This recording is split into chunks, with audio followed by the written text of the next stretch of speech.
Pues buenos días, buenas tardes, mejor dicho, doctora, bienvenida. Muchísimas gracias por Sí, buenas tardes, gracias. haber aceptado esta invitación. Gracias a todos por favorecernos con su presencia el día de hoy, que tenemos una conferencia particularmente interesante en este ciclo. Doctora, si usted está de acuerdo, en una primera instancia vamos a dar la bienvenida al doctor Hans Irán Pacheco García, secretario académico de la Universidad Autónoma de Zacatecas. ¿Es correcto? ¿Perdón? Sí, es correcto, solo que tuvo un inconveniente y viene la doctora Laura Gema Flores García en su representación. Ah, muy bien. Perfecto. Entonces, la saludamos. No sé si ya ande por ahí la doctora Laura Gema. Me parece que sí.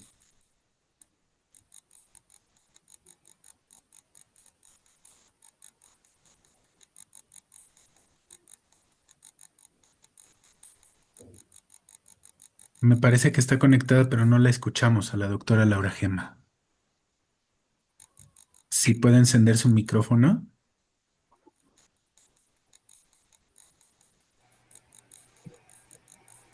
Listo, ¿me Listo. escuchan?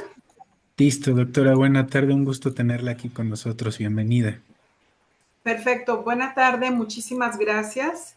A nombre de la Universidad Autónoma de Zacatecas, de nuestro señor rector, doctor Ángel Román Gutiérrez, y del secretario académico, doctor Hans Irán Pacheco, les doy una cordial bienvenida, un cordial saludo al Centro de Estudios de Historia de México, Fundación Carlos Slim.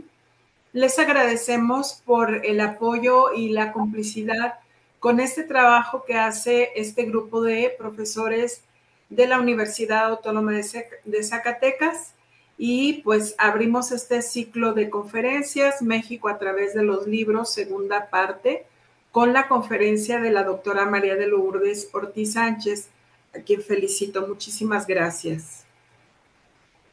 Y le agradecemos mucho a todo el personal de la Universidad Autónoma de Zacatecas que hace posible la participación y esperamos que sea el inicio de una colaboración entre la universidad y el centro de estudios.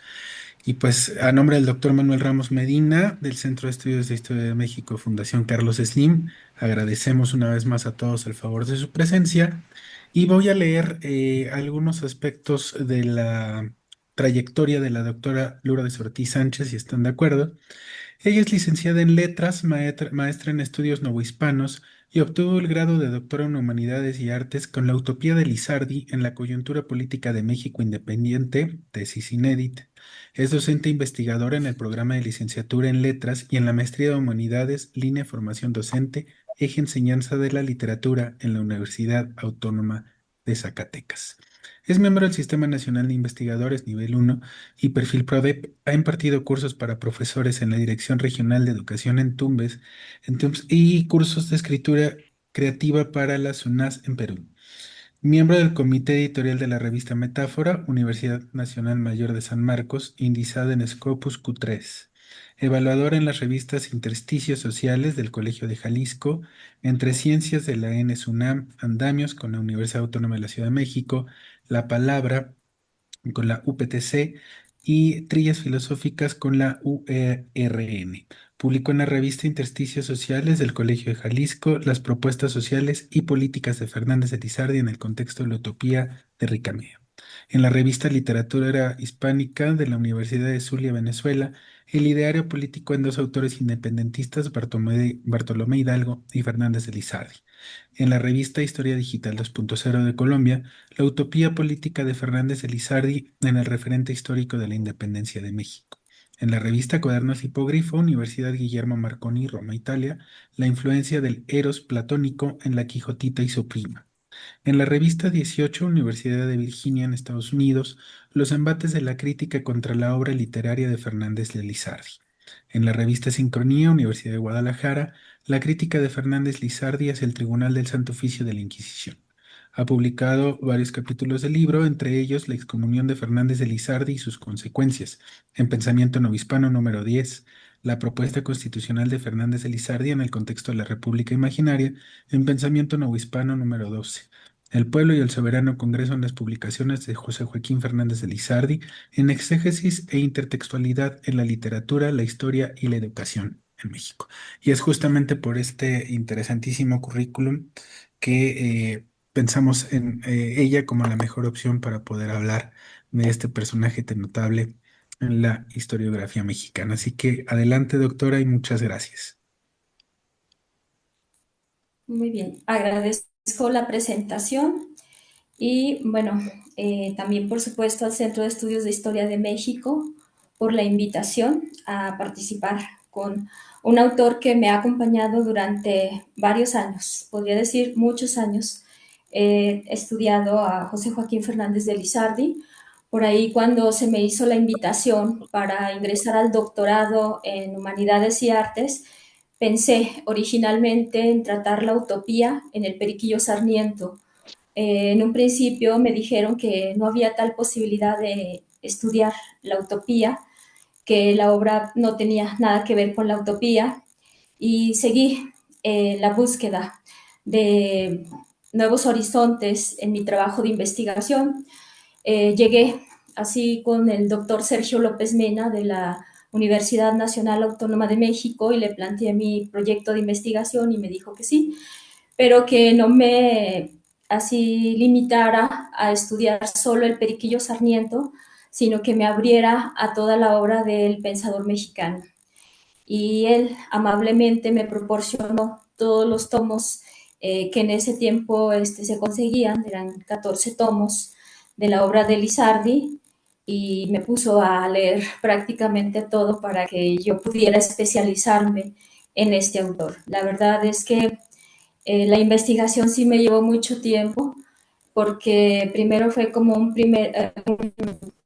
acercamiento de manera general a de teatro, poesía, fábulas, novelas, pues todo lo que él escribió, y después empecé a indagar respecto a la utopía, ¿verdad? Y sí, sí encontré efectivamente la utopía, no de manera tan explícita, en toda la obra, pero sí hubo elementos como para que yo escribiera un trabajo de investigación de largo aliento. Me voy a permitir dar así como una visión general sobre la obra de Lizardi, que ya lo mencioné, involucra 14 tomos, ¿verdad? Y después el doctor Sergio Lovena me hizo llegar dos tomos que se titulan Amigos, Enemigos y Comentaristas de la obra de Fernández de Lizardi. Bueno, el primer tomo, Obras 1, se titula, incluye poesías y fábulas, ¿verdad? Me di también a la tarea de sacar el número de páginas de cada uno de los tomos para que ustedes dimensionen la extensión. En obras 2 está el teatro, en obras 3 están los periódicos, aquí el pensador mexicano, así se le conoce también a José Joaquín Fernández de Lizardi, como el pensador mexicano, no porque él alardeara de su inteligencia, sino porque en España apareció un periódico con el nombre de El Pensador Matritense de José Clavijo y Fajardo, y José Joaquín Fernández de Lizardi sacó después su Pensador Mexicano y también lo utilizó como seudónimo. En obras 4 están los periódicos, en obras 5 también están los periódicos, obra 6 periódicos, obra 7 están las novelas, en obras 8 también están las novelas, que ahorita voy a mencionar cuáles son. Obras 9 igual, involucra las novelas. Obras 10 son los folletos, obras 11 son folletos, obras 12 folletos, obras 13 folletos y la obras 14 es misceláneo, ¿verdad? Entonces, bueno, los folletos son 276 para que dimensionen de diferente extensión, y también, bueno, conté el número de páginas que están en estos 14 volúmenes, más amigos y enemigos, serían 16, son 9.500 páginas, ¿verdad? Sí significa un reto para el investigador, para el lector, adentrarse en el conocimiento de José Joaquín Fernández de Lizardi. Bueno, nosotros sabemos que es un autor encargado, ¿verdad?, entre dos siglos, entre el siglo XVIII y entre el siglo XIX. Es un autor muy representativo porque aunque ya nace a fines del siglo XVIII, de cualquier manera habla mucho sobre la colonia, en sus folletos, en sus periódicos, incluso en sus novelas, se retrata mucho la sociedad colonial, ¿verdad? Él nació en noviembre de 1776 en la Ciudad de México, ¿verdad? Ya lo dije, escribió prácticamente todos los géneros que se cultivaban en aquella época. Entre las novelas está pues la más conocida, es El Periquillo Sarmiento, ¿verdad? Que aparece por ahí en 1816. Y también está La Quijotita y su prima. El título completo es Historia muy cierta, la educación de las mujeres o La Quijotita y su prima, historia muy cierta con apariencia de novela. ¿Verdad? No es el mismo, en el título lo menciona, no es exactamente una novela porque tiene mucho sermón, mucha prédica de carácter moral, de carácter pedagógico, pero pues es una obra muy interesante. Ahorita voy a hablar un poco más. También, ya dije, escribió poemas, fue muy criticado en su momento por escribir poemas porque lo consideraban un mal versificador. Ya dije, folletos y por supuesto muchos artículos periodísticos. Se autonombró el pensador mexicano por lo que ya mencioné y eso pues también le acarreaba burlas, le acarreaba bucheos, muchas críticas. Y bueno, María Rosa Palazón Mayoral menciona que fue un periodista por vocación. En realidad, su obra periodística y folletinesca es más amplia que su obra literaria, ¿verdad? Y se le reconoce, ya dije, por el Periquillo Sarmiento y se le considera el precursor de la novela, no solo en México, sino en toda Hispanoamérica, ¿verdad? Es una obra que para muchos lectores contemporáneos pues les puede resultar difícil la lectura porque también tiene un tono de prédica moralizante, se enfoca mucho en la educación familiar, en la educación institucional y bueno, todo lo que le ocurre al Periquillo Sarmiento, ¿verdad? Y bueno, pues se inserta en el neoclasicismo, que era la corriente del siglo XVIII y que se refleja perfectamente en el Periquillo Sarmiento, porque siempre se menciona que lo que se escribe tiene esa finalidad de la utilidad, del bien común, de la enseñanza, de la cuestión moral, se apega mucho a este principio de Horacio, dulce et utile, que es enseñar deleitando. ¿Verdad? En cuanto a La Quijotita y su prima, pues es una obra de cierta extensión, tiene aproximadamente 650 páginas y también encontramos ese tono de prédica moralizante, se enfoca en la educación de las mujeres y el Periquillo Sarmiento se orienta a la educación de los varones. En La Quijotita y su prima encontramos esa orientación hacia lo femenino, que es muy interesante porque la educación de las mujeres en aquella época pues no se le prestaba tanta atención como en el caso de los varones, y en el caso de Fernández de Lizardi pues no es muy adelantado en cuanto a, digamos, pensar en que la mujer podía profesionalizarse o salir del espacio doméstico, pero de cualquier manera la ve como en el caso de la esposa, la ve como una compañera que puede contribuir en la educación de los hijos. En La Quijotita y su prima plantea un modelo de educación femenina, ¿verdad? Es la buena familia que educa a su hija, que la aconseja, que la orienta en todo momento. Es la hija obediente que está en su casa, que se mantiene dentro de la educación tradicional y es también la mala familia en comparación, la buena familia en comparación con la familia descarriada de don Dionisio Langaruto, que los nombres de los personajes también son muy representativos de lo que quiere transmitir Lizardi a sus lectores, porque la familia de Dionisio Langaruto descuida la educación de la en este caso de Poncita, el nombre es también muy ilustrativo, ¿no? Del comportamiento de la hija que le gusta salir a la calle, que es, no sé, le gustan las fiestas, es vanidosa, se dedica al cultivo del aspecto físico, pero no cultiva los valores, no cultiva el intelecto, los padres son permisivos, excesivamente permisivos, personaje que va evolucionando, que se corrompe y que llega hasta la prostitución. También aquí está un tema muy interesante porque a veces pensamos, no sé, que Santa es así la prostituta por excelencia en la literatura mexicana, pero el personaje de la prostituta aparece en La Quijotita y su prima, ¿no? Por ese proceso de degradación, por esa corrupción del personaje, desemboca hasta ese punto, ¿no? Y ahí está la lección que Fernández de Lizardi transmite a sus lectores, que la educación de las mujeres merece bastante atención de parte de los padres, aunque iban a las escuelas de amiga, aunque la educación era muy elemental, de cualquier forma había que estarlas aconsejando constantemente porque esas mujeres representaban incluso un peligro para la sociedad, si eran parte de ese desorden que el pensador mexicano intentaba contener, porque veía que la sociedad mexicana de aquella época pues tenía muchos problemas, no solo en lo social, no solo en lo político, sino también en cuanto a las familias.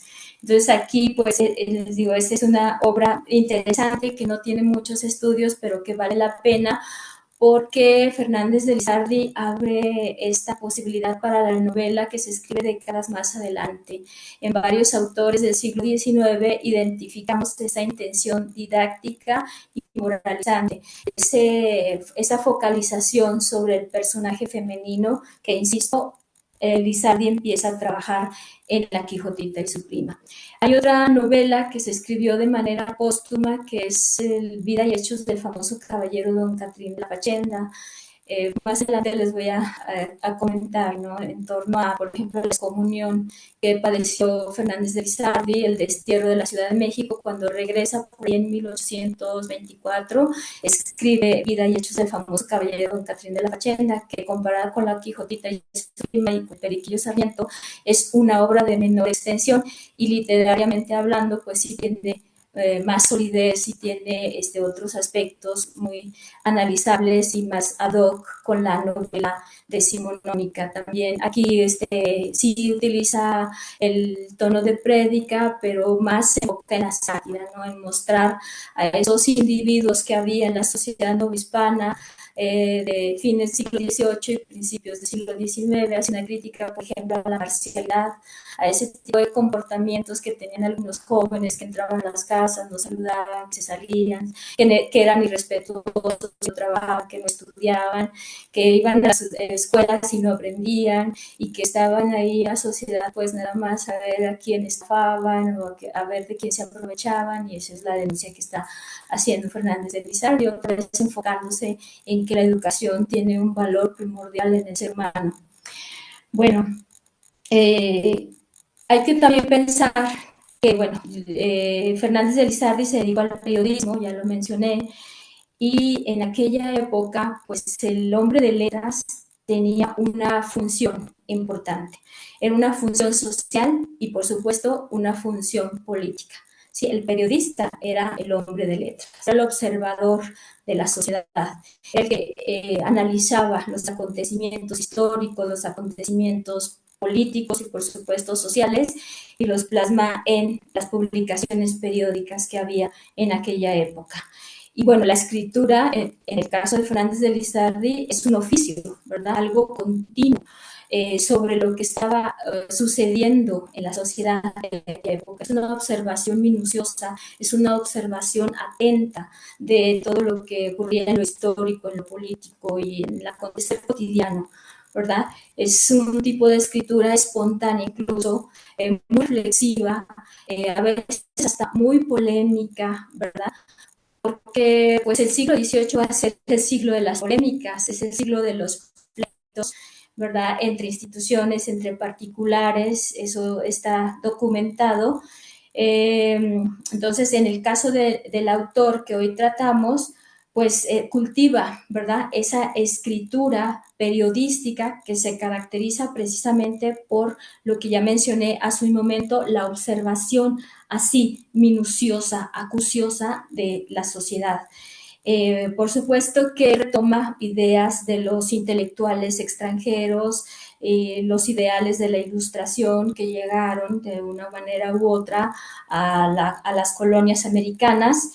Y, por supuesto, la novedad en el caso de Fernández de Lizardi es que las adapta a este contexto americano para tratar asuntos, que ya lo dije, de carácter pedagógico. La educación fue algo que le ocupó bastante al pensador mexicano, ¿verdad? Tiene algunos folletos en los que habla de ese proyecto fácil y utilísimo que se puede aplicar en la sociedad.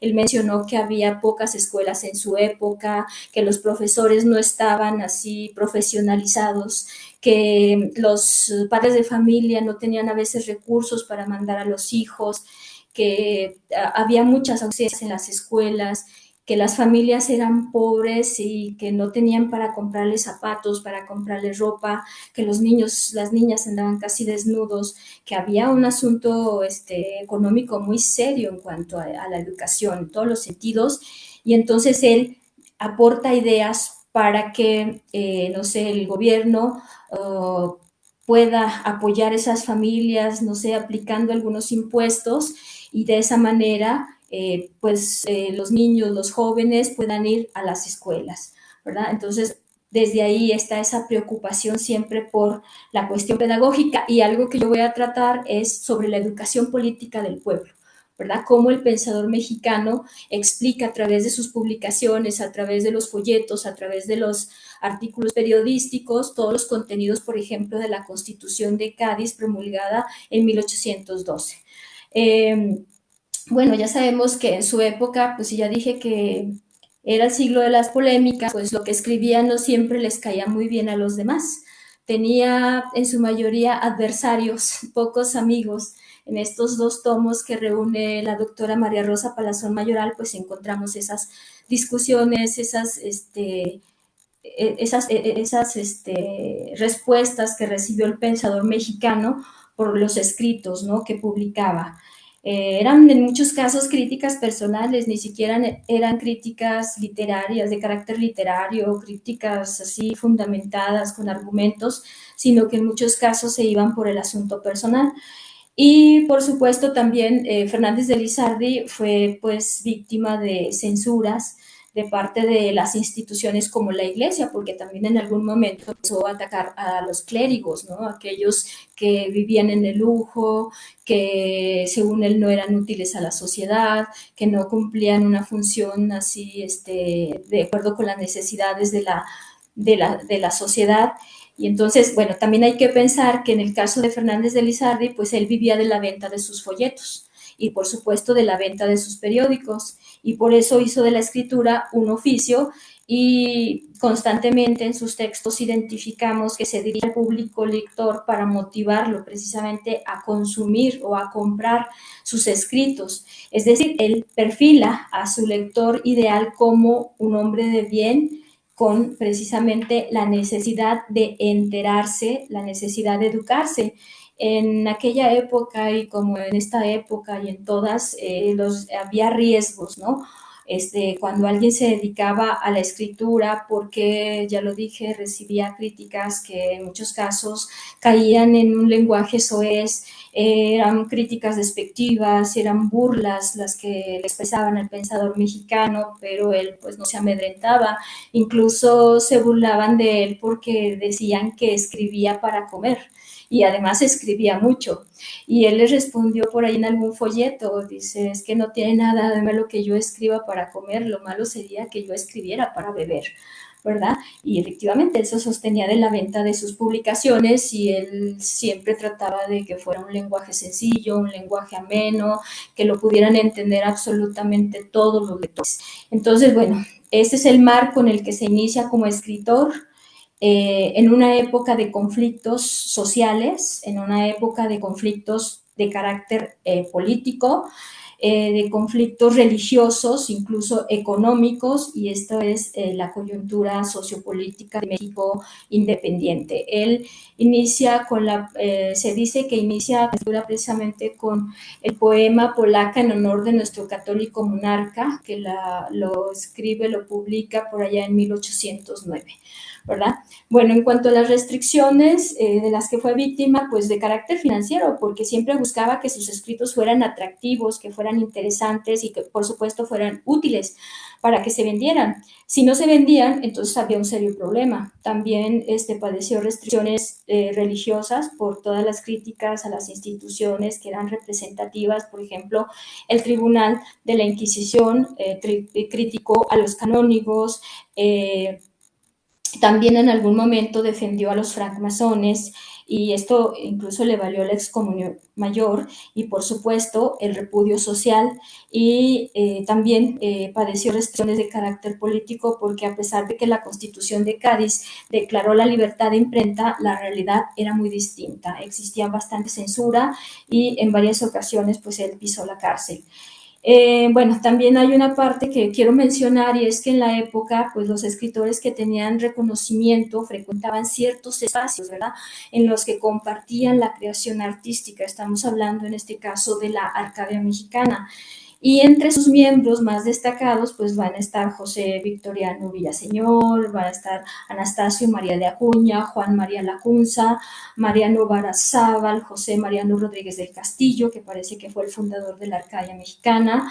También participaron Ramón Quintana, Francisco Manuel Martínez de Navarrete, entre otros, ¿verdad? Y bueno, los escritos de Fernández de Lizardi, lo mencioné hace un momento, pues no fueron del todo bien aceptados por algunos lectores o incluso por ciertos críticos, porque él pues no formaba parte de estos grupos en los que estaban pues los escritores reconocidos de la época. No estaba pues en ese campo de poder, ¿verdad? Intelectual. Y los escritores profesionales de su época por lo regular expresaban comentarios despectivos, burlescos, y aquí pues también hay que considerar que el pensador mexicano no creaba con el respaldo pues de un grupo de intelectuales, no pertenecía a la universidad, no era un clérigo, no tenía poder político, etcétera, ¿no? Entonces, él en varios de los folletos dijo que francamente estaba solo, ¿sí? Que cuando recibía críticas, burlas, insultos, etcétera, pues pocos eran realmente los que salían a hacer una defensa de él. Los demás, pues siempre eran las burlas, las humillaciones públicas, etcétera. Yo lo dije, no era catedrático en la universidad, tampoco tenía el respaldo de un título universitario porque él fue autodidacta. Eh, Carecía, aquí está, de la formalización de los estudios, no tenía caudal económico, etcétera. Entonces, ¿fue un intelectual? Sí, es un autor que vale mucho la pena porque nos da una radiografía social, política, histórica de esta coyuntura de fines del siglo XVIII y principios del siglo XIX. ¿Verdad? Era un criollo intelectualmente activo, con lecturas, con esa capacidad analítica, reflexiva, que observaba siempre el contexto en el que estaba y que él las expresaba todas sus ideas en los periódicos y en los folletos. Muy conocedor, por cierto, del momento histórico que le tocó vivir. Él tenía nociones de historia, de teología, de literatura, de variados temas, ¿verdad? Se movía en este mundo interdisciplinario.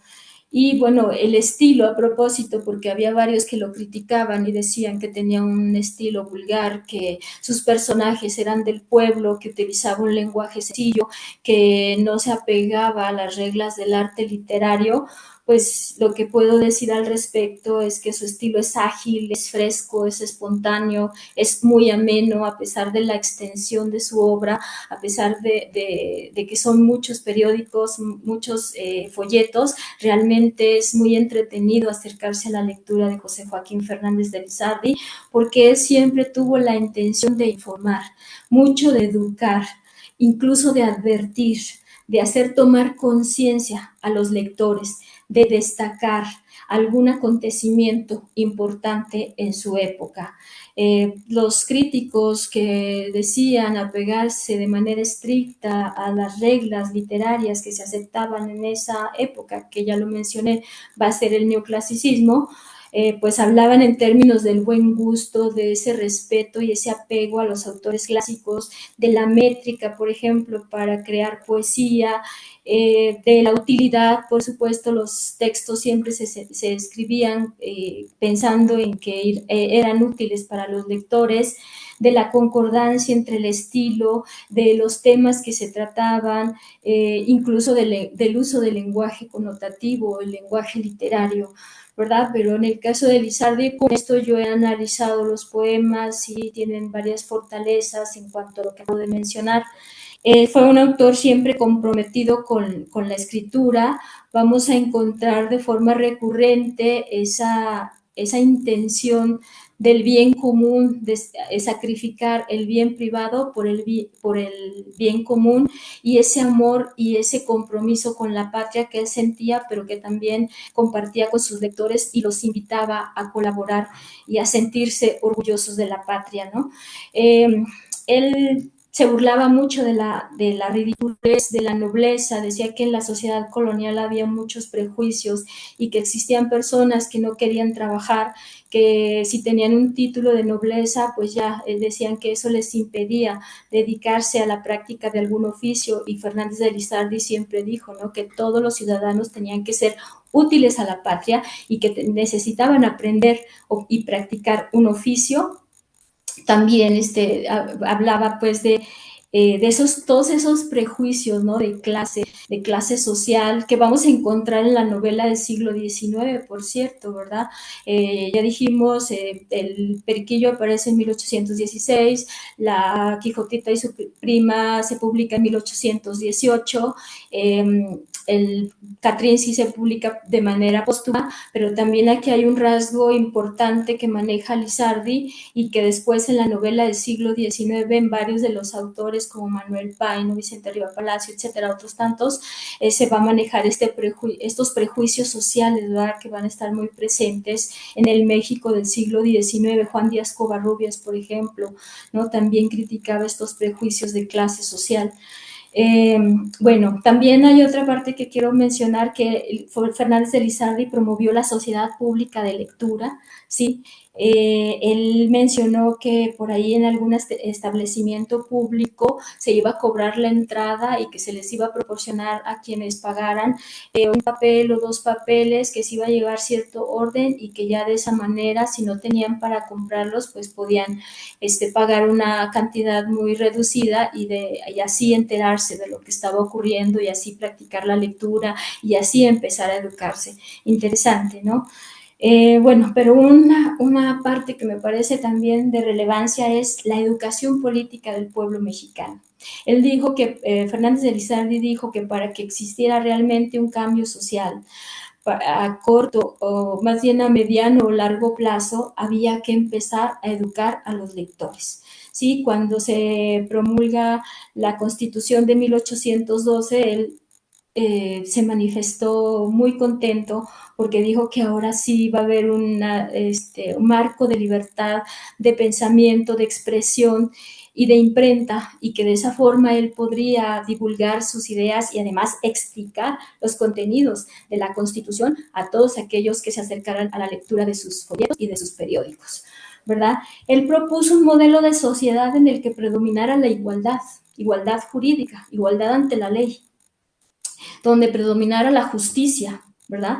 La libertad de pensamiento, que ya mencioné, constantemente lo va a repetir en periódicos y en folletos, la libertad de expresión y, por supuesto, la libertad de imprenta. También pensó un modelo social distinto, ya corregido en esos problemas esenciales. ¿Cuáles eran los problemas esenciales?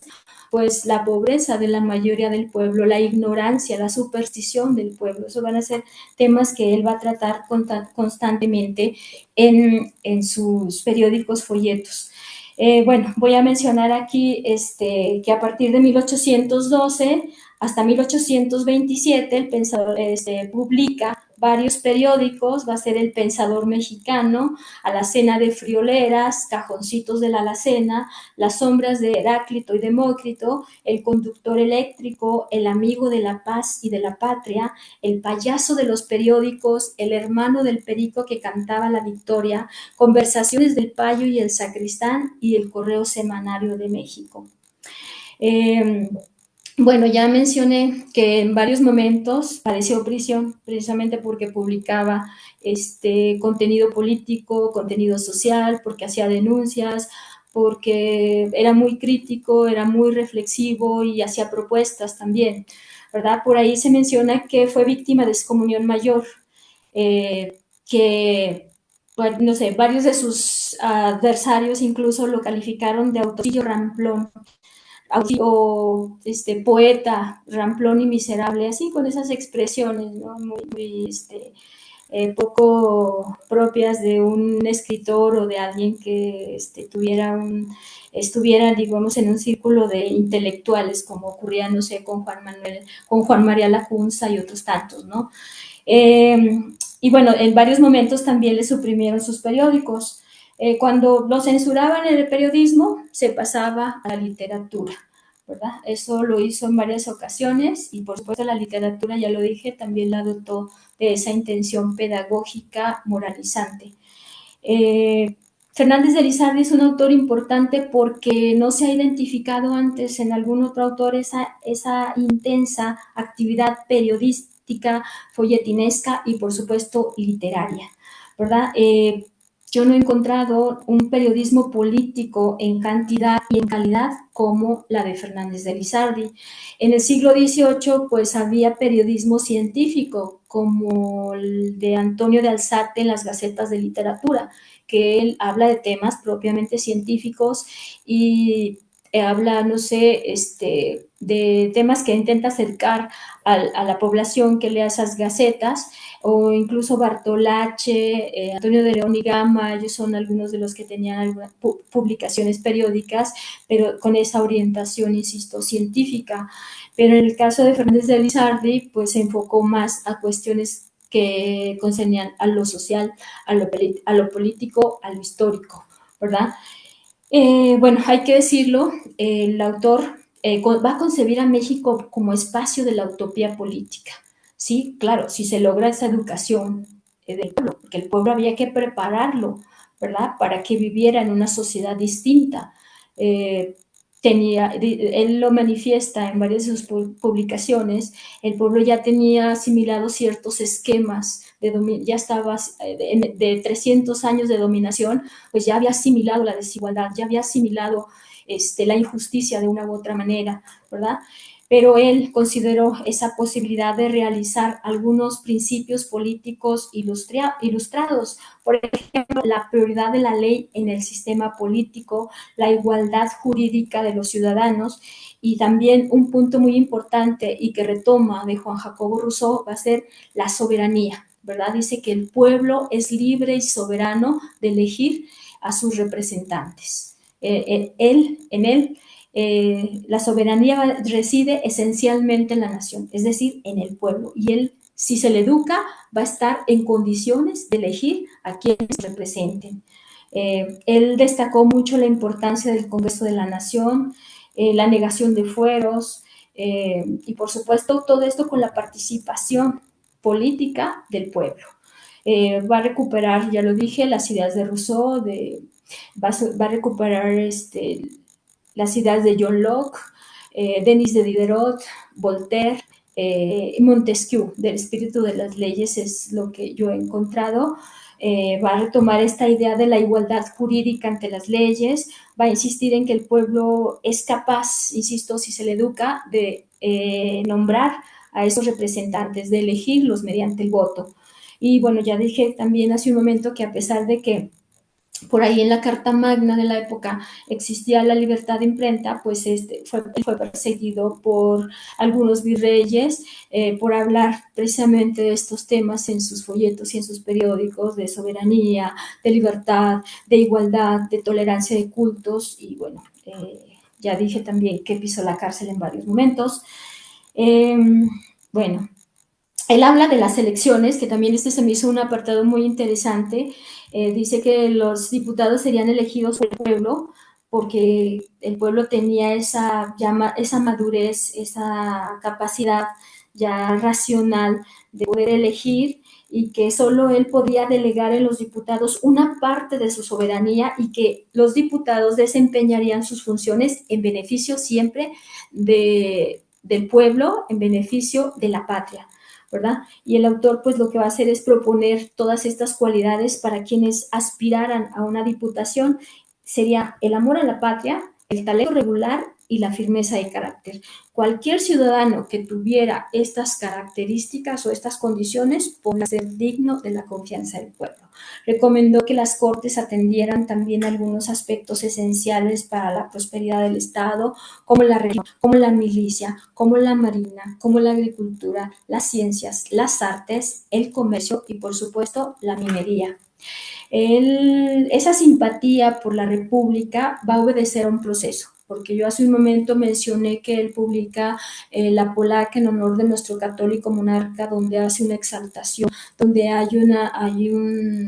una cuestión apologética en ese poema, porque está exaltando al monarca, pero se va desencantando, por así decirlo, de la monarquía. Por ejemplo, cuando se declara la independencia de México el 27 de septiembre de 1821, después él está a favor de Iturbide, porque se establece pues el Río Mexicano, de 1822 a 1823, que se removió a Iturbide, y después de eso él ya no confía ni siquiera en la monarquía moderada, ni siquiera en que un monarca mexicano puede cambiar esa realidad social de pobreza, de ignorancia, de superstición, de todo lo que había en esa etapa de la historia de México. Él piensa que la República es lo que más conviene, y la Constitución mexicana se promulga en 1824. En 1825 él publica la Constitución Política de una República Imaginaria, porque dice que en la Constitución de 1824 había ciertos vacíos, que tenía ciertas limitaciones, y entonces en las conversaciones del Papa Sacristán el autor publica esta carta magna, que es muy interesante. Bueno, también otro aspecto que me llamó la atención como lectora de Fernández de Lizardi, mientras leía sus folletos periódicos para encontrar esa utopía que yo quería demostrar en mi proyecto de investigación, encontré que 6 meses antes de la declaratoria de la independencia de México, él afirmó que España no tenía alternativa y liberaría a sus colonias, y esto provocó que pisara la cárcel. Pero 6 meses antes él dijo eso. Y aquí, bueno, la información la encontré en un folleto que se titula Chamorro y Dominiquín, diálogo jocoserio sobre la independencia de la América. Por ahí se escribió el 1 de marzo de 1821. Planteó 5 preceptos políticos. 1. América debería hacerse independiente por necesidad. 2. Ser independiente de derecho. 3. Buscar la independencia por su bien y por el de España. 4. Se expondría si en ese momento quisiera ser independiente. 5. El gobierno debería estar bien con el pueblo y, por supuesto, con los europeos, y los europeos, perdón, con los americanos. Esos son los preceptos que publica ahí. En este diálogo va a evidenciar esas cualidades visionarias, su conocimiento, por supuesto, del momento histórico y también político que vivió, y por escribir y publicar esas ideas fue encarcelado también en marzo de 1821. En el folleto Chamorro y Dominiquín, diálogo jocoserio sobre asuntos interesantes y del día, impreso en 1822, se dice que aunque ya la nación mexicana era independiente de España, no se había logrado la libertad civil, aclarando que no era la misma que la libertad corporal. En este folleto reconoció que se encontraba en un momento en el cual podía exponer con libertad sus ideas. Sí, en algún momento él también decía, bueno, pues yo me estoy amparando en la Constitución, ¿verdad? Si en la Constitución dice que hay libertad de imprenta, que por lo tanto yo puedo publicar mis folletos, pero no siempre era así, ¿verdad?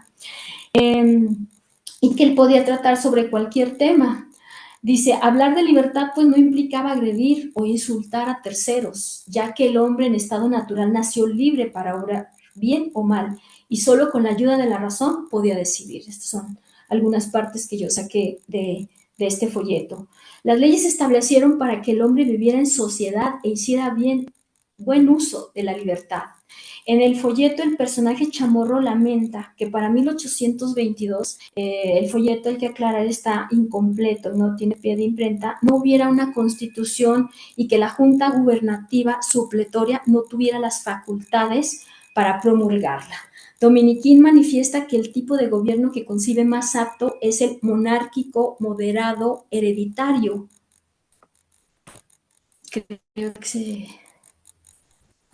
Creo que se apagó la cámara. Sí, se apagó la cámara para mejorar su audio, doctora, pero le escuchamos muy bien. Ah, perfecto. Dominiquín manifiesta, pues, que el tipo de gobierno que concibe más apto es el monárquico, moderado, hereditario. Chamorro expresa, por supuesto, su desconfianza hacia la monarquía, porque se tiende al despotismo, no solo en las monarquías absolutas, sino también en las monarquías moderadas. También por ahí hay otro folleto donde expresa ese proyecto sobre la libertad de imprenta. Esto se imprimió en 1821 y aclaró que la libertad civil descansaba en la soberanía y en la libertad de imprenta. Recomendó, pues, por eso a los pueblos vigilar quien se privara de esa soberanía y que los ciudadanos también se encargaran de alertar que nunca se les prohibiera publicar sus ideas. Libertad de imprenta útil para desterrar abusos, mencionó mucho Lizardi, para educar al pueblo y, por supuesto, para frenar al despotismo.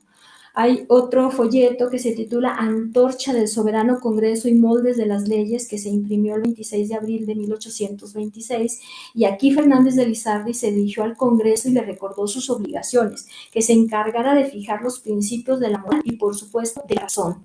Expuso que Dios les iba a conceder a los hombres igualdad en cuanto al orden natural, pero también dijo, los constituyó independientes unos de otros y libres en sus seres.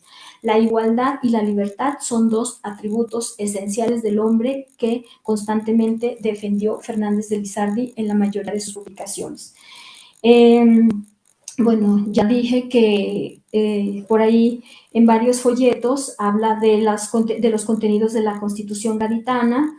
Él menciona que el pueblo había vivido en la servidumbre, en la pobreza, bajo el yugo de la monarquía, que no tenía, el pueblo era ignorante, que el pueblo era supersticioso, que el pueblo necesitaba, pues, que se le educara. Y en sus folletos se va a observar ese cambio de visión, monarquía versus república. En ese sentido, Fernández de Lizardi se erige como un pedagogo en lo social, en lo político, en lo moral también, porque encontré muchos elementos de moral, no solo en La Quijotita y su prima, no solo en el Periquillo Sarmiento, no solo en el Catrín de la Fachenda, sino también en los periódicos, en los folletos. También entró mucho en esta discusión religiosa y en los valores, defendió mucho los valores cívicos.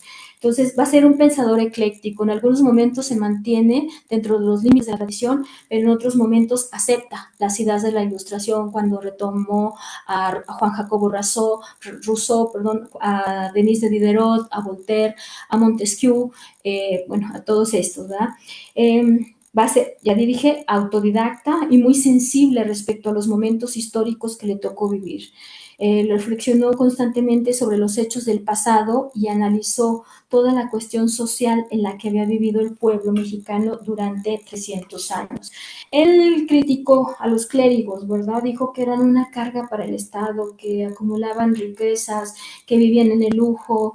En algún momento criticó al Tribunal de la Inquisición. Él publicó el dictamen de Antonio Ruiz de Padrón, que apareció por allá en El Conductor Eléctrico en 1820, y cito una parte, dice: Jesucristo no propuso el tribunal para establecer la iglesia ni para que se perpetuara, por tanto no era necesario para guardar el depósito de la fe. Fin de cita. Lo que mencionó constantemente también en este dictamen que publicó es que la iglesia podía funcionar sin el tribunal. Sí, y además también criticó que el tribunal actuaba con procedimientos demasiado severos y que le resultaba por eso odioso en sus principios, criminal en sus procedimientos y aborrecible en sus fines. Y bueno, también en algún folio denunció en 1825 que los clérigos oficiaban misas, o sea, ya se había declarado la independencia de México, ya se había promulgado la Constitución de 1824 y todavía algunos clérigos oficiaban misas por Fernando VII y buscaban que España regresara a dominar. En la Constitución lizardiana, por cierto, en esta Constitución que publica en mayo de 1825, va a proponer una reforma eclesiástica y va a proponer que el Estado administre los bienes de la Iglesia. Y bueno, también en otros folletos calificó a los clérigos de inútiles, de perezosos, dijo que mejor era que sirvieran al pueblo, que también que practicaran un oficio, que fueran útiles. Y bueno, llegó a esta parte donde menciono que el 22 de febrero de 1822 fue excomulgado por defender a los francmasones y en 1822 fue víctima de destierro de la Ciudad de México. Esta parte de la excomunión es interesante porque él publica un folleto sobre esto precisamente, que los francmasones, dijo, no afectaban a nadie el hecho de que se reunieran en secreto, y dijo que pues juraban sobre la Biblia, que tenían principios muy rígidos, y criticó las bulas de Clemente XII y Benedicto XIV. Entonces, parece que el folleto se publicó y no pasó nada, ¿sí?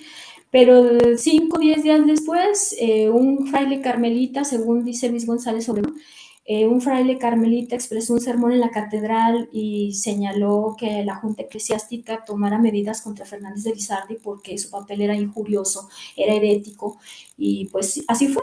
O sea, en un principio pasó desapercibido, pero cuando ese fraile pronuncia el sermón, entonces ya la Junta Eclesiástica toma medidas, rápidamente se reúnen y lo excomulgan. Y en aquella época, el hecho de ser excomulgado, pues lo dejaba sin posibilidades de seguir vendiendo sus folletos y sus periódicos, ¿verdad? Ya nadie lo que le quería comprar, y cuando salía a la calle lo apedreaban, lo insultaban, lo humillaban, lo agredían de todas las formas, ¿no? Entonces, por eso se ve la necesidad de salir de la Ciudad de México. Después regresa y sigue publicando periódicos, sigue publicando folletos, y también escribe Vida y Hechos del famoso caballero Don Catrín de la Fachenda, que ya mencioné hace un momento, publica de manera póstuma. Bueno, aquí está más adelante, el 13 de febrero de 1822 es que publica esa defensa, así se titula el folleto, Defensa de los francmasones, y aquí dice pues que no había razón como para que estos papas censuraran esas reuniones, que realmente no había argumentos. Y bueno, ya mencioné lo del fraile, que el fraile se enoja y hace esta predicación. Y después escribe otro folleto que se titula Segunda Defensa de los Francmasones, y él dice que en realidad lo hicieron víctima del rigor civil, del rigor eclesiástico, y que ese fue su pago por los servicios a la patria, después de que él se había dedicado tanto tiempo a la escritura, que había denunciado abusos de parte de las autoridades, que siempre estuvo sacrificando el bien personal por el bien público, y que en realidad se sentía pues hasta desilusionado, ¿no? de este rigor con el que fue tratado. La Junta de Censura del Arzobispado de México determinó que el papel era erróneo, que era sospechoso de herejía, que era escandaloso, que era ofensivo, injurioso y temerario, ¿verdad? Y bueno, Lizardi no se quedó callado y denunció que se actuaba venganza y que en realidad se estaban utilizando pretextos religiosos, y que él publicó su folleto amparado en las leyes civiles, pero que no le dieron oportunidad de defenderse y que así lo excomulgaron, que no se siguieron los procedimientos de rutina y que nunca lo escucharon ni nada, y se actuó de esa manera, ¿no? Y pues le cayó ese estigma social, era visto como un apestado, era visto como una persona no grata, y fue víctima de toda clase de violencia, y bueno, finalmente muere víctima de tisis pulmonar en junio de 1827. También menciona Luis González Obregón que sus restos se expusieron públicamente para desmentir que había muerto endemoniado, porque así se corrió el rumor entre la población. Su muerte para muchos fue sorpresiva, a pesar de que sabían que estaba enfermo, poco a poco se fue debilitando hasta que finalmente muere. Pero también se dice que recibió los santos óleos y la extrema unción. Bueno, voy a extender un poquito más esto de la Constitución Política de una República Imaginaria que mencioné hace un momento. Mencioné que se salió impresa el 25 de mayo de 1825 en estas conversaciones del payo y el sacristán. Y aquí pues trata varios asuntos como la religión, la milicia, los oficios, las artes, y menciona también estos derechos que tenían los ciudadanos de la libertad, de la igualdad, de la seguridad, de la propiedad. Mencionó, por ejemplo, que las cárceles eran espacios inhabitables en la época, y por eso también propuso, ¿no?, que ya se acondicionaran estos lugares. Explicó detalladamente cómo deberían ser las cárceles y las actividades, por ejemplo, que podían realizar los presos, porque en varios de sus folletos también mencionó, en varios de sus periódicos, que las cárceles eran escuelas del crimen, que alguien entraba por un delito menor y salía muy preparado para delinquir y para realizar todo tipo de delitos, ¿no? Entonces, por eso dijo que había que buscarles alguna actividad a esos presos y vigilar este tipo de asuntos. En cuanto a la ciudadanía, menciona que esta se podía perder por embriaguez, por no ejercer un oficio, incluso por difamar, por incapacidad física, por no saber leer y no saber escribir, por ser deudor o por incluso por no vestir honestamente, y que en su constitución de una república imaginaria pues también encontramos esta idea de los tres poderes, el legislativo, el ejecutivo, el judicial, y por supuesto el tipo de gobierno que plantea el pensador mexicano en esta constitución de una república imaginaria es el representativo, popular y federado.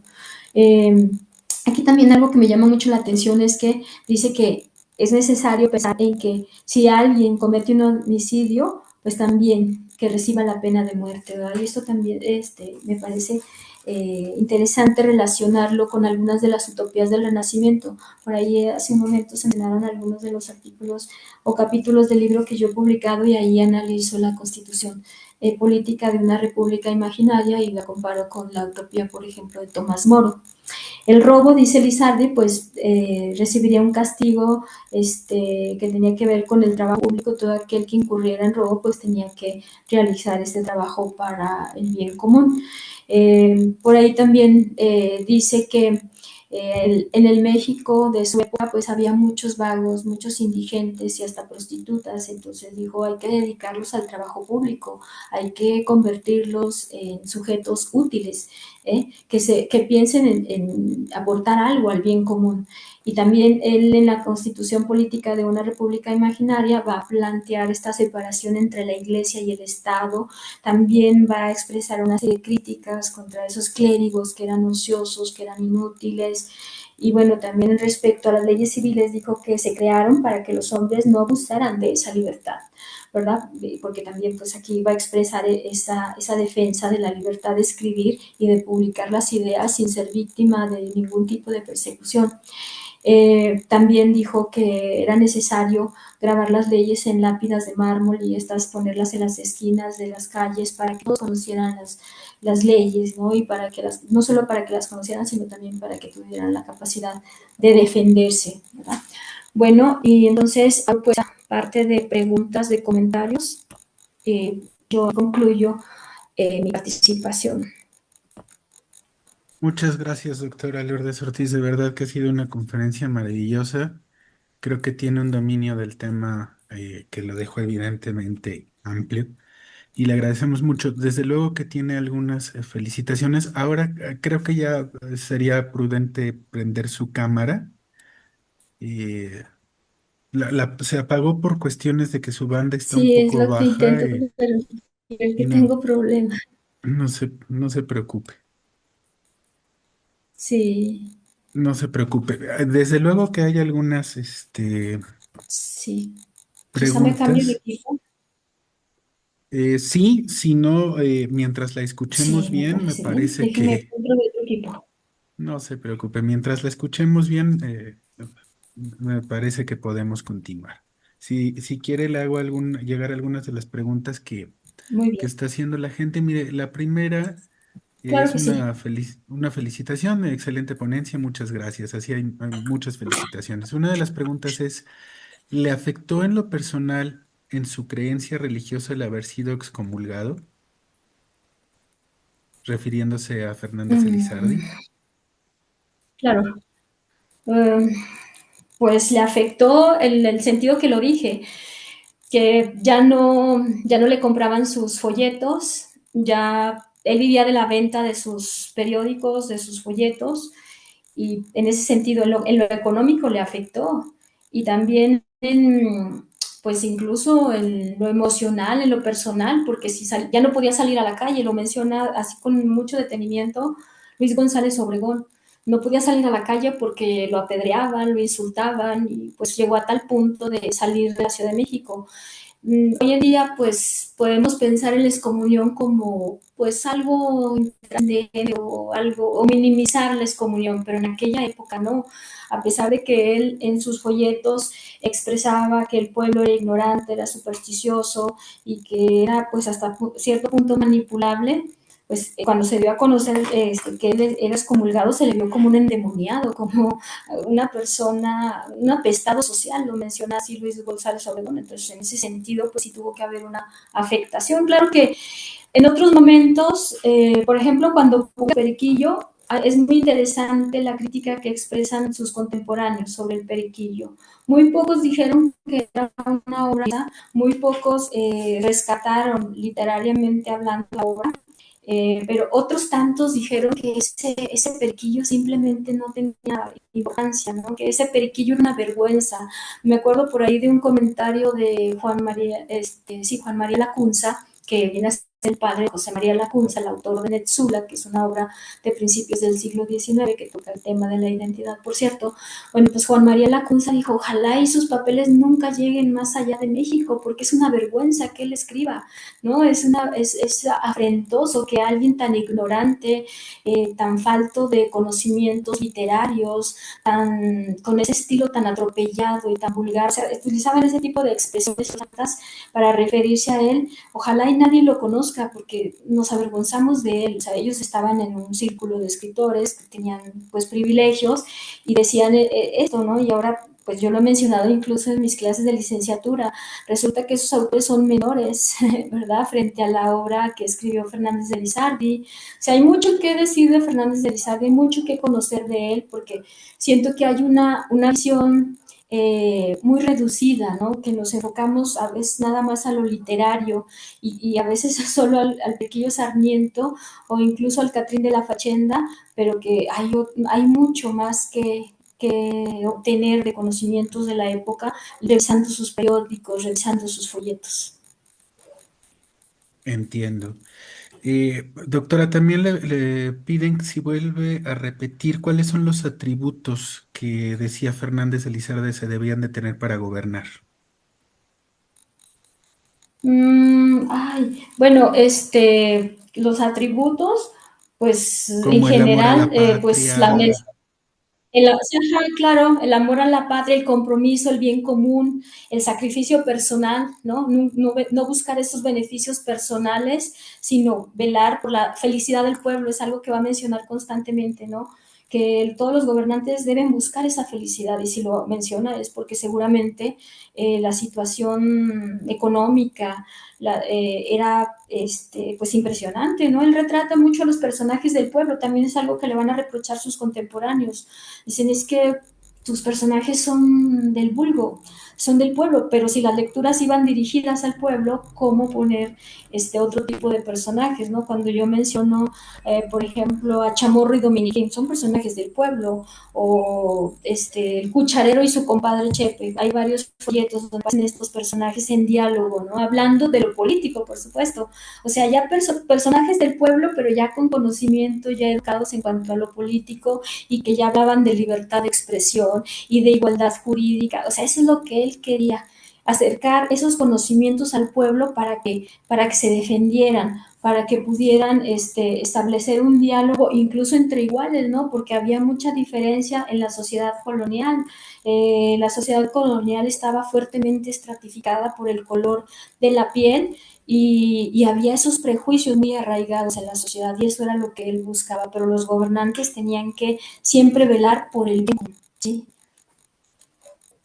Así es, en una suerte de microhistoria novohispana para explicar el convulso siglo XIX, ¿no? Me parece. Así es. Sí, Jesús muy Gerardo convulso. Guerrero Castañeda le dice muchas felicidades, qué maravilla que usted esté tan especializada en Lizardi. sobre todo rescatar los temas de la educación, el trabajo y el concepto de Bobbio, me imagino Leonardo Bobbio, del ciudadano informado. Saludos desde Monterrey. Otro Muchas comentario gracias. dice, Lizardi siguió adelante sin importarle que los intolerantes e ignorantes, lo de su época, lo agredieran física o con argumentos viscerales. Otra pregunta de Daira es, doctora, ¿publica en alguna página sus próximas participaciones? Me encantaría volver a escuchar alguna de sus conferencias. No, no publico en ninguna página, pues a veces en la universidad me dan espacio para publicar. Eh, no, no lo publico en algún lugar en específico. Pues nosotros la invitamos a participar en Muy nuestro bien, boletín trimestral y nos dará mucho claro que sí, gusto publicarle un claro que artículo. sí. Pero a propósito de esta pregunta, doctora, tiene muchísimos artículos en revistas, como leímos al principio. ¿Estos artículos cómo se consiguen? ¿En internet? Sí, en ¿Sí? internet ahí están, de acceso abierto, sí. Ah, ok, entonces es bueno saber que son de acceso abierto para que la gente que esté interesada en Sí. profundizar más en el tema, pues los pueda consultar a través de Ujú, internet y decirle a la gente que también algunas de las obras de Lizardi las tenemos digitalizadas aquí en el centro de estudios, claro. es decir, entrar a nuestro portal Ujú, www.sem.org.mx y ahí podrán encontrar digitalizadas algunas de las obras, las que no, las pueden venir a consultar aquí al centro de estudios y leerlas. Dos preguntas más, doctora, si está de acuerdo. Dice Mariana Garnica Rivera, excelente ponencia. ¿Podría mencionar algo sobre la relación con los escritores, perdón, que en el momento lo apoyaron? sí, me acuerdo de, a ver,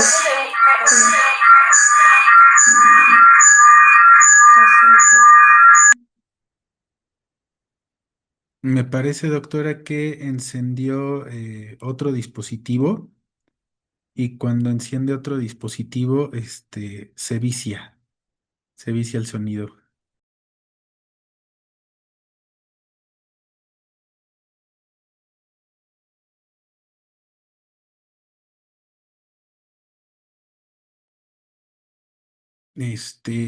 Creo que ya se podría prender su micrófono. Listo. ya, ya. Sí, yo publiqué un artículo en la Universidad de Virginia en el que precisamente analizó eh, esta figura de Fernández de Lizardi en el contexto de estos campos de poder, sí, estos campos intelectuales. Y menciono en estos dos tomos de Amigos y Enemigos y Comentaristas, yo lo que más me he encontrado es lo que me llamó la atención, son los nombres de los adversarios. Muchos de ellos no utilizaban su nombre real, utilizaban seudónimos, ¿sí? Utilizaban, no sé, Nugaga, por ejemplo, déjenme checo en esta parte, tengo abierto. Sí, aquí está. Está publicado en este artículo que menciono está publicado en 18, eh, en la revista así se llama, y dice, la crítica de uno de tantos solo hace resaltar las características peculiares del estilo novelístico de Fernández de Lizardi, sobre todo su apego a la vida cotidiana, ya que no solo la retrata, sino que critica los vicios y las costumbres, educa y corrige. Bueno, más arriba dice, hay un crítico, una que es Maltera, dice, analizó el estilo de Fernández de Lizardi, dice que raya en la gesa y en la grosería de los espacios más burdos y se excede en las digresiones que resultan agotadoras, critica el uso de enmendar los vicios mediante la sátira, la burla y el ridículo, considera que el tratamiento de los personajes resulta erróneo, hace un manejo obsceno del lenguaje, de quien se adorna con el seudónimo de pensador mexicano. Le recomienda no escribir y aclara que su crítica se enfoca a las obras y no al autor. Dice, me fatigo en vano examinando las obras del señor pensador a la luz de las reglas y principios. Acaba de abjurarlo todo como si fueran dogmas de Alcorán en las advertencias preliminares de su Quijotita. Bueno, ese es uno de los adversarios, Manuel Terán. Por acá, sí, es que no utilizaban nombres propios. Sí, sí, los Dice, seudónimos. sí, aquí viene alguna. Dice, Nugagá criticó las obras de Fernández de Lizardi en cuanto al fondo, contenido, pero este le contestó en escudo de defensa contra los palos del señor Nugagá, cada uno de sus 8 observaciones. Y así, sí, utilizaban eso, los seudónimos. No, no he rastreado en realidad si en alguna parte se aclara cuáles eran los nombres, a veces no solo utilizaban uno, sino varios.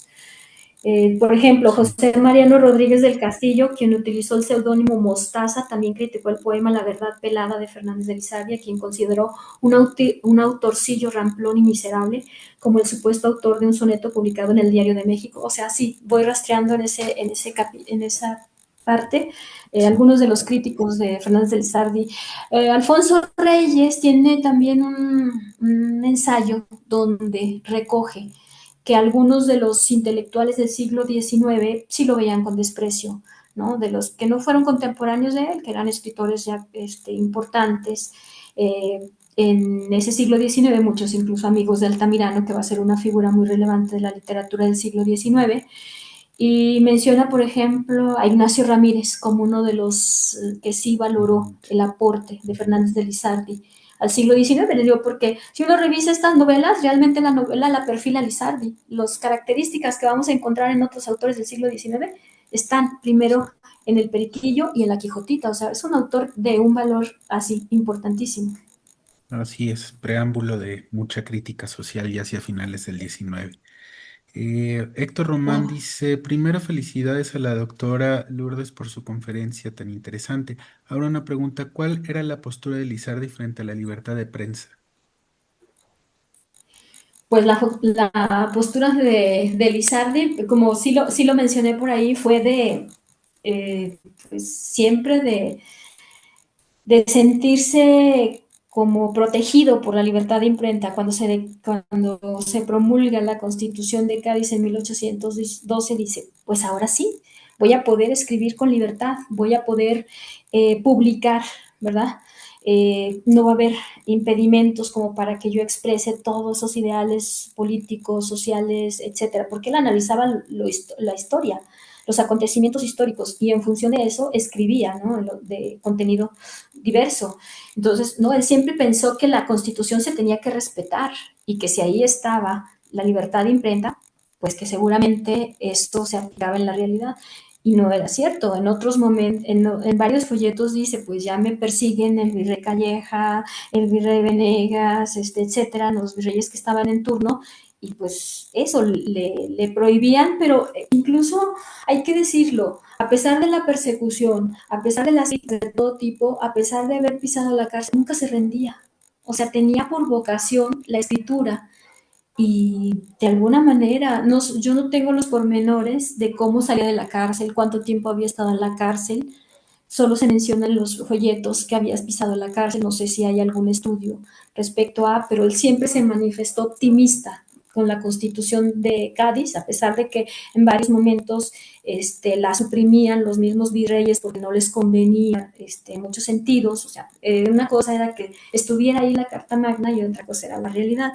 Y cuando, por ejemplo, ya se declara la independencia de México, pues él confía en que con Iturbide va a haber un espacio más habitable, ¿no? En todo México, que va a haber libertad en todos los sentidos, que va a haber igualdad, pero no.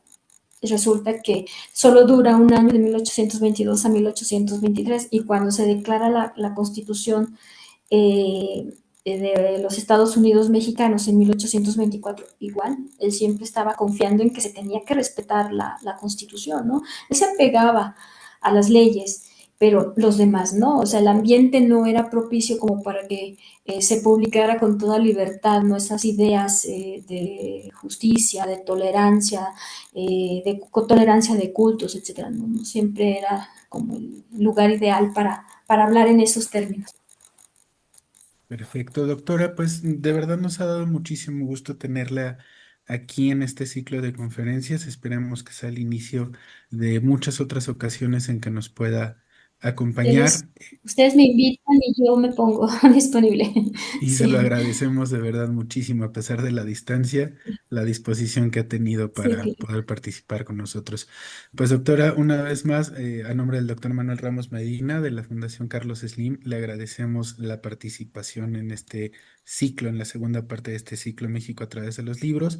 Agradecemos a todos quienes nos acompañaron en esta conferencia y los esperamos el próximo miércoles, ya es 29 de octubre con la doctora Esther Martínez Luna y el tema Leyendas y Tradiciones Mexicanas, Vicente Riva Palacio y Juan de Dios Pesa, muy a propósito de la proximidad del Día de Muertos.